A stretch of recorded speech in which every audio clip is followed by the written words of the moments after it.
कथा वहाँ के कहनी आरोप दहनी कहनी कि देखी अगर चेला कथा बाँचत होके विद्यार्थी कथा बाँचत होके केतनो अंतरराष्ट्रीय वक्ता इंटरनेशनल वक्ता हो जाए और उनके सामने जो उनके गुरु आ गई होगी उनके पिताश्री आ गई होगी तो केतनो बहन मंच पर होके वो या 10 मिनट के विराम दे देवे के चाहे अपने गुरु से अपने पिता से कुछ ज्ञान ले लेवे के चाहे।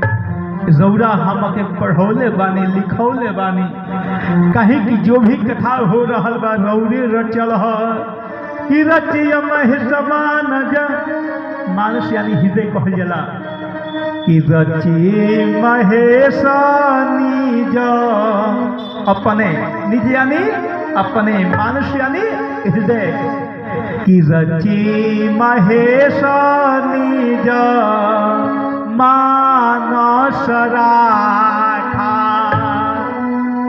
जब समय आई तो उमा जी के सामने रउरा सुनौले रहनी आ उ तक कहीं कि हमनी के भाग रहे कि जौन फैल गई कथा तो हम तो ये तने कहब कि रौरो कुछ बाँच के सुना दी हम ना कहतनी।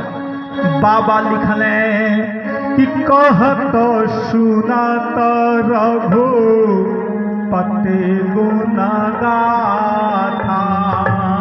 कुछ कथा अब भोले बाबा जी कहीं तब वक्ता जो बनल रहनी संत अगस्त बाबा भी सुनी और कुछ कथा जो हमारे की जब अगस्त बाबा कहीं तो शंकरो भगवान बैठ के सुनी कि कहत सुनत रघुपति गुण गाथा अजो दिन ताह रहे गिरिराखा।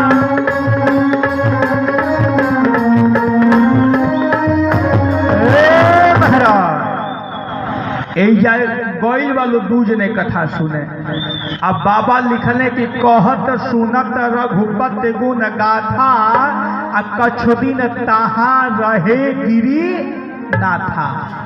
जब कथा सुने दू आदमी गईल तो एक जने के नौआ काहे आए आगे बाबा लिखनी हाँ कि जब कथवा होखे तो बड़ा आनंद आवे हमरे भगवान शिव जी के कि राम कथा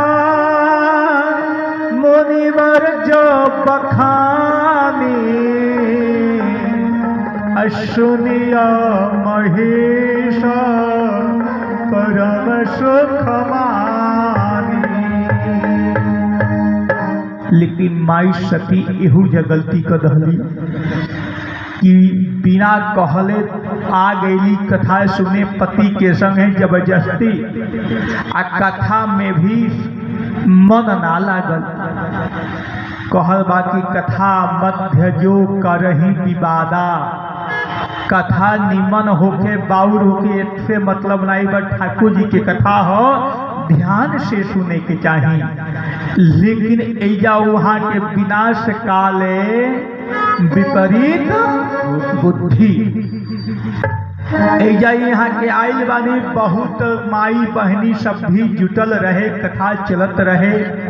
वही कथा में सती जी भी जाके बैठ गईनी धीरे धीरे पता लगावे लगनी तो पता ही चलल कि जोन पंडित जी कथा बाँचत बानी उहो के परिवार यही कथवा में आइल बा बैठल बा। तो माई सती वही जाके धीरे से बैठ गई।